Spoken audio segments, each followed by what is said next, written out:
Ben, Meiji.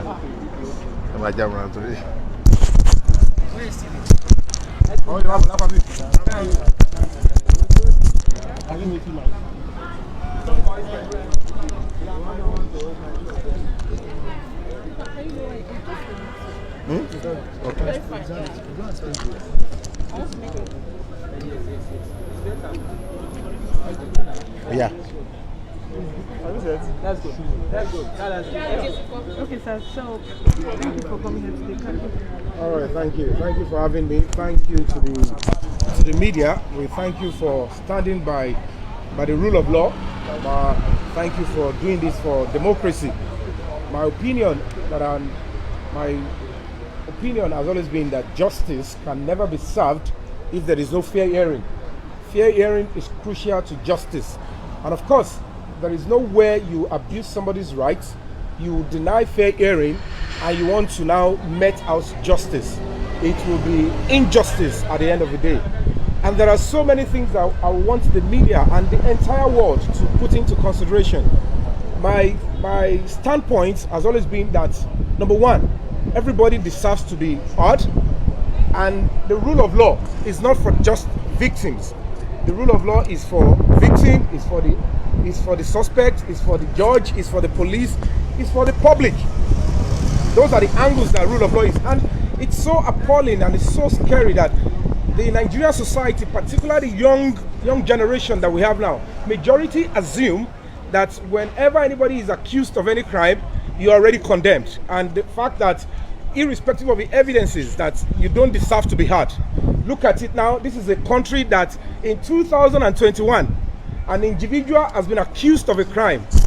It's over 2 months we have not heard from him. He's been in detention. In a situation whereby you look at it, what will happen if eventually he is now innocent? Who will pay for the damages? Is it the kind of police that we have that we hardly say sorry?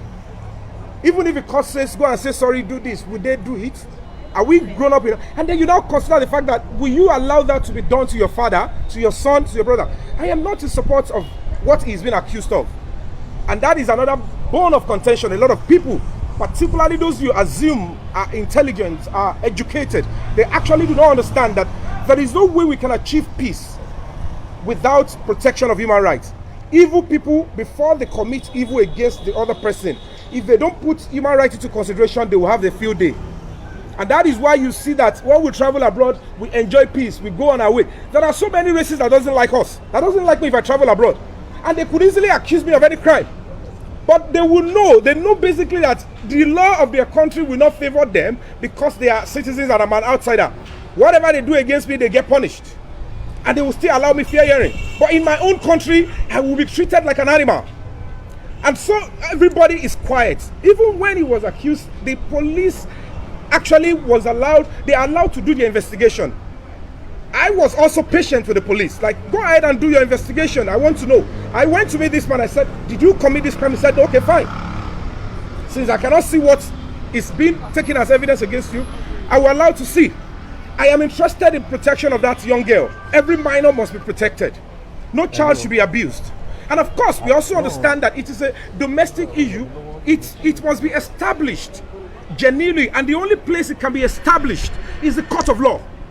But in Nigerian society, the way we are all raised, we are not raised with human rights. We are not raised with duty of care. Our parents will shut us up at home when we want to express ourselves. How then do you want to get justice in the society? How then do you expect those children to grow up, work in bank, work in court, work in police, and will even protect human rights? We are the problem we all created by ourselves, not the leaders. The leaders we have are not being imported for us. They grew up, our parents raised them. So we need to understand that is my standpoint. Look at the several things, the entire justice system. The police, they pick this man up, he has been accused of sexual assault. What about the use of a child? What about the use of a child as a bait? You ask a child to submit a body to be raped again, to be abused, to be molested. Those adults, they are walking freely. If you are protecting, if you are using the Child Act protection law, what about the innocence of that child? The child relies on an adult for food, for shelter, and that is why you can abuse her rights and coerce her and say, submit your body, I want to prove. If you trust and believe the girl in the first place, why the setup? Now, at the end of the day, there are series of lacuna. The media are not talking about it. There is evidence of torture. Nobody is talking about that. It is part of human rights. If we went out of our way, I have never been harassed by the police. I have never been detained before, but I have seen several people complain about police brutality. I came out. I sacrificed. I slept in front of House of Assembly for 6 days. I did 2 days in Lekki. I was only unfortunate not to be there the day there was gunshot. Now the bottom line is, was I a victim? But I share in the pain of other people. That is human right. That is dignity. That is humanity. The media are not talking about that. How can you do that with a teenager? And so many things that I want to see. I want to see the process of a court. I want to see how another human being who actually wrote an application to get employment will now use the law wrongfully. I want to see this whole process. I'm a citizen. I'm an adult. I'm a member of the voting public. I am not saying if the man is guilty, he shouldn't be punished. Okay. That is my position. About Sonyoba. He was granted bail some weeks ago. So we are aware that he's yet to perfect his bail conditions, which is why he's still in custody. So I don't know whether you are privy to the bail conditions and why he's unable to perfect. Immediately I did my protest, which was even the suspect himself didn't want me to protest. He assumed I am doing it for him. I said I am not doing it for you, I'm doing it for every innocent person, every human being out there, including visitors that come to Nigeria. I want people to be able to come to Nigeria and enjoy. We travel to other countries, we enjoy. Our children, our brothers, our sisters, our mothers, they are out there in countries, even when they overstay their visas. They enjoy human rights. That is why they can be able to be sending money to us to survive. Why in our own country, you as an adult cannot stand up for what is right? It also says a lot about the legal and the litigation orientation of the Nigerian public. I understand he was granted bail.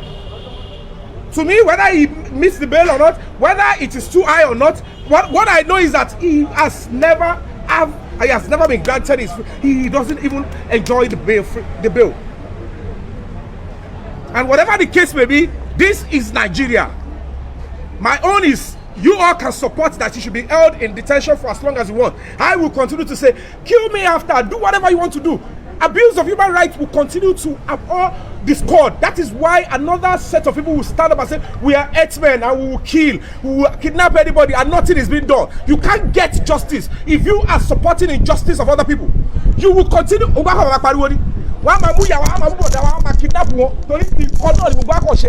and offline. About Sonyoba ní ṣókí. Ó dá kí ló gbé yín wá sílé ẹjọ́ lónìí. Ohun tó gbé mi wá ojú wípé wọ́n ní ìdálù òun níṣèlú. Ohun tẹ́mi rí ni pé gbogbo àwọn ọ̀pọ̀lọpọ̀ àwọn kan tá à ń ṣe mo fẹ́ wò ó lákọ̀ọ́kọ́ náà ọmọ Nàìjíríà ni mí. Ẹlẹ́ẹ̀kejì èmi ń pariwo mò ń ké nítorí human rights.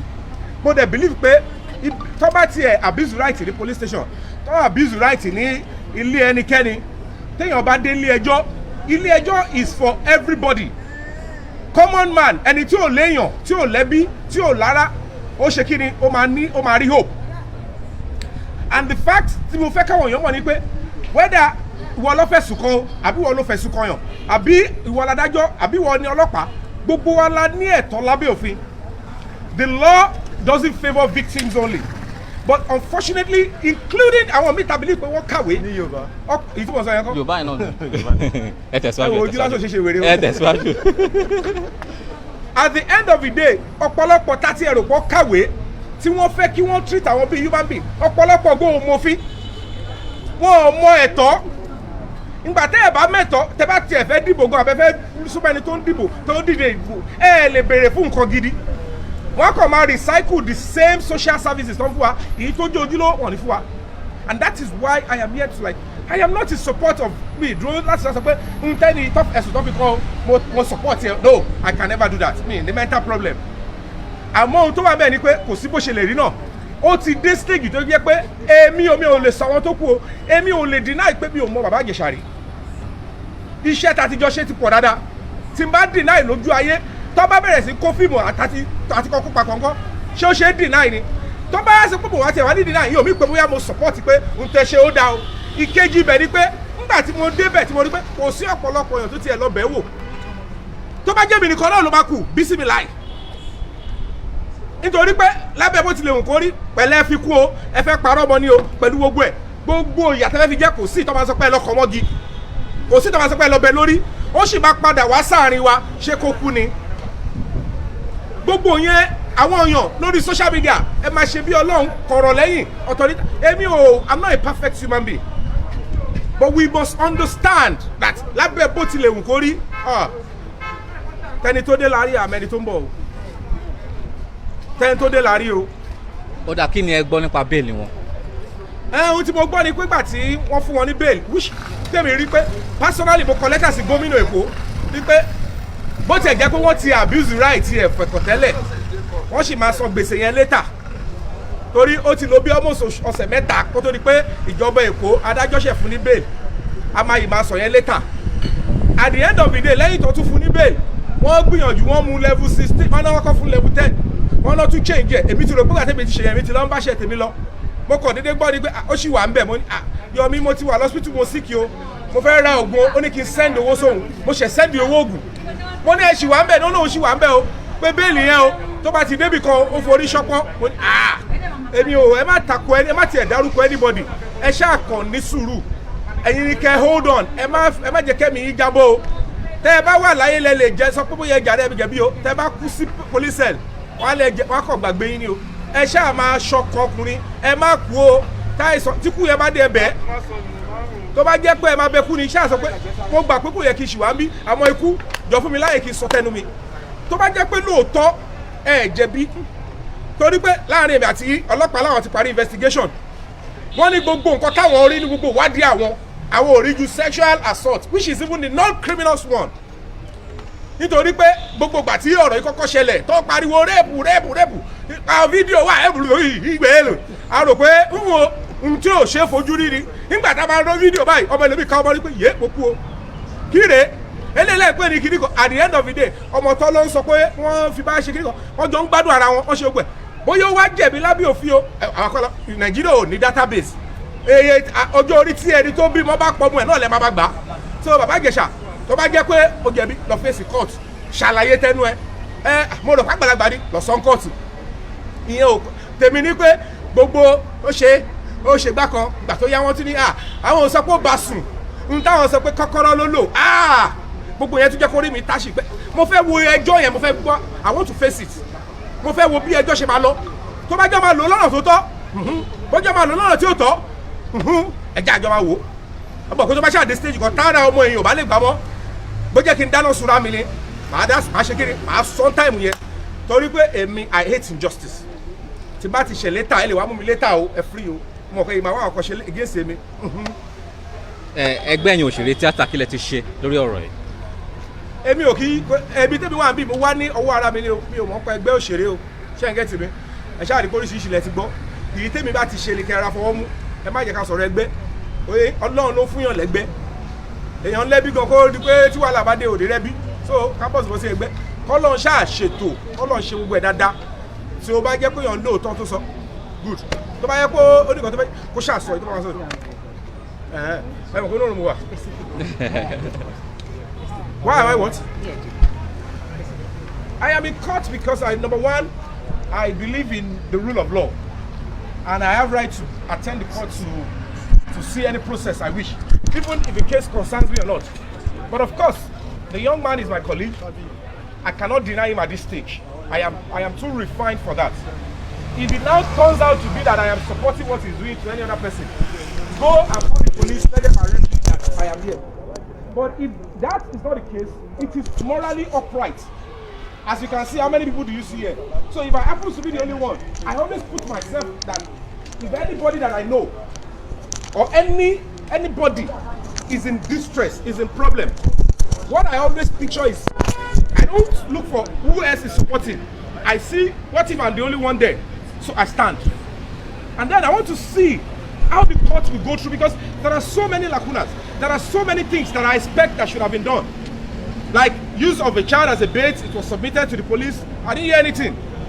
The adults involved, ignorance is not an excuse under the law. The way Papa Ijesah sọ pé àwọn ọmọ nǹkan mi o, àwọn ọmọ pé báyìí ni, náà làwọn tó ṣe yẹn náà máa àwọn ọmọ, but it's not an excuse. But tó fọ́nì nípa àwọn pípọ̀ yẹn sì wọ́n rò pé táwọn ẹ wò ó dáadáa, ìbẹ̀rù tó ń ṣe mí ni pé I want to see there are many children in hostels káàkiri Lagos State. What will happen if they complain about molestation to any teacher? Will they be asking them to resubmit their body? If we allow this to pass, I want to see if the court will allow it to pass, so that it become the new normal. Then we start seeing children suicide. Because I want the trust one law. They won't apply the rule of law. They will apply sentiment. They will apply their own law. Why they make sure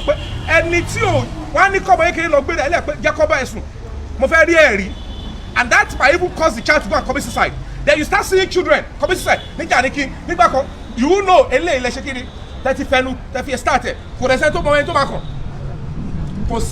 I want to see how the rule of law and justice is being served. Okay, now away from this case a bit, let's talk about young people. You raised an issue earlier about how young people perceive the law in Nigeria. Now, what's your advice? Fún gbogbo ẹ̀yin olùfẹ́ BBC News Yorùbá tó ṣẹ̀ṣẹ̀ ń darapọ̀ mọ́ wa, ilé ẹjọ́ májísírèètì ìlú Èkó ní Yaba ní àwa báyìí, níbi tí a ti ń ní ìfọ̀rọ̀wérọ̀ pẹ̀lú òṣèré tíátà Yorùbá Yomi Fabiyi, mi tó ti ń sọ èròǹgbà rẹ̀ lórí ẹjọ́ tó yẹ kó wáyé lónìí, ìyẹn ẹjọ́ ẹ̀sùn fipábánilòpọ̀ tí wọ́n fi kọ akẹgbẹ́ rẹ̀ bàbá Ijesah. Handcuff is not sentence. Handcuff doesn't mean you are guilty. It's just to restrain you from hurting yourself or hurting the police officers. So when you look at all those things that we misconstrue as a society.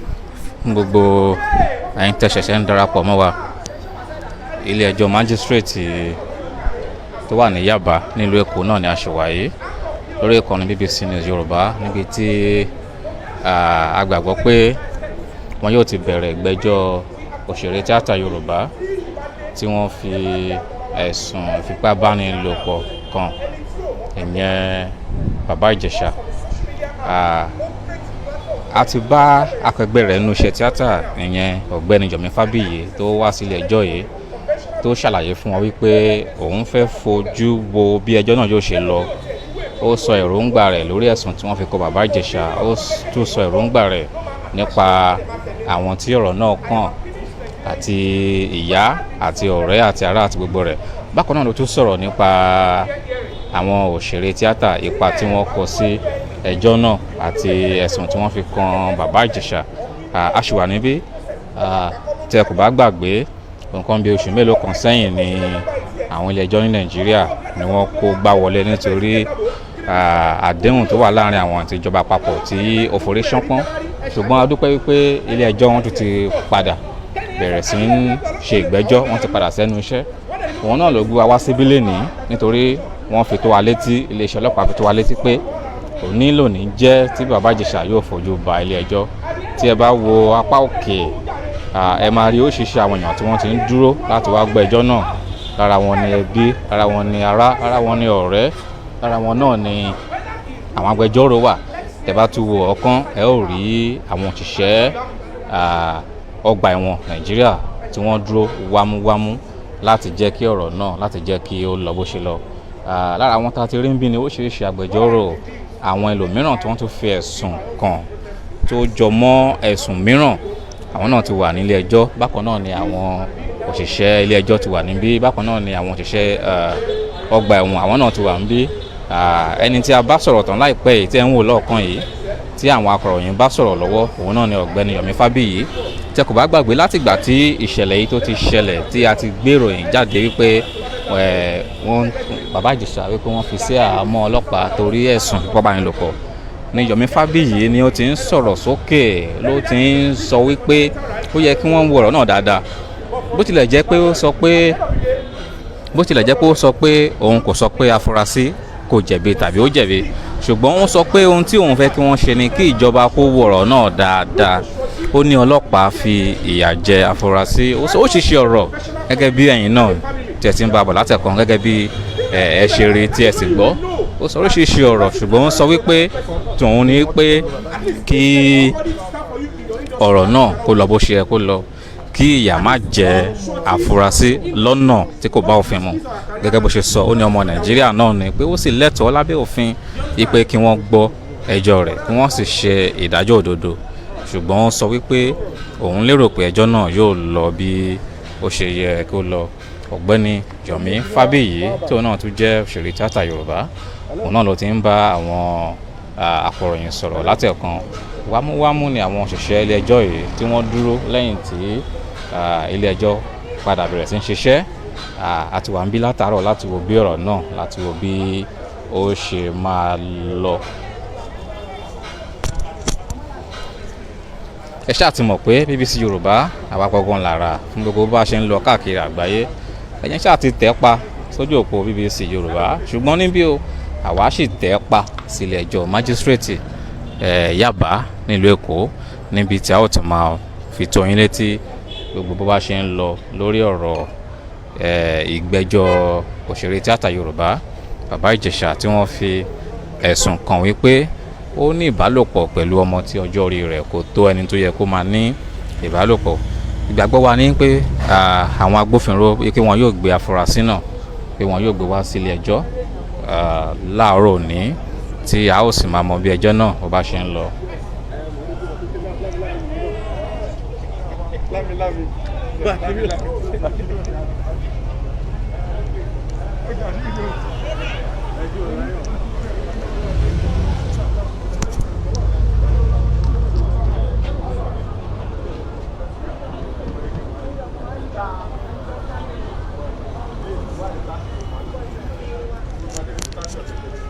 Tẹ́ bá rántí dáadáa, lásìkò ìgbà tí ọ̀rọ̀ náà ṣẹ̀ṣẹ̀ jáde ní fàkínfà, ní gbọ́nmisí omi ọ̀tọ̀, ní gbàsgbòs tó ń wáyé láàrin Yomi Fabiyi àti òṣèré tíátà mìíràn, ìyẹn Ìyábọ̀ Òjó, níbi tí àwọn méjèèjì tí wọ́n ti ń fi èròǹgbà wọn léde lórí ayélujára lórí bí ẹjọ́ náà ṣe ń lọ àti bí ó ṣe yẹ kí ẹjọ́ náà rí. Ṣùgbọ́n a ti wà nílẹ̀ ẹjọ́ báyìí, a kò tí ì rí àwọn òṣèré mìíràn ju Yomi Fabiyi lọ. Pé láti ìgbà tí ẹjọ́ náà ti bẹ̀rẹ̀, tí ọ̀rọ̀ náà ti ṣẹ̀, ló ti ń ṣe bí ẹni dúró lẹ́yìn, gẹ́gẹ́ bó ṣe sọ, lẹ́yìn ìdájọ́ òdodo pé kò yẹ kí wọ́n fi ìyà jẹ afurasí náà lọ́nà àìtọ́. A ṣì ń retí kí afurasí náà dé, ṣùgbọ́n kó tó di ìgbà náà a ṣì wà níbí. Ẹ̀yin ṣáà ti tẹ̀ pa sójú òpó BBC News lórí Facebook, a wà ní @BBC News Yorùbá, lórí Instagram a wà ní @BBC News Yorùbá. Bákan náà lórí ìkànnì ayélujára àgbáyé a wà ní www.bbcyoruba.com tàbí bbc.com/Yorùbá. A ṣì ń retí, a ṣì wà níbí. Olúmídé Wádùgẹ̀ ló ń jábọ̀.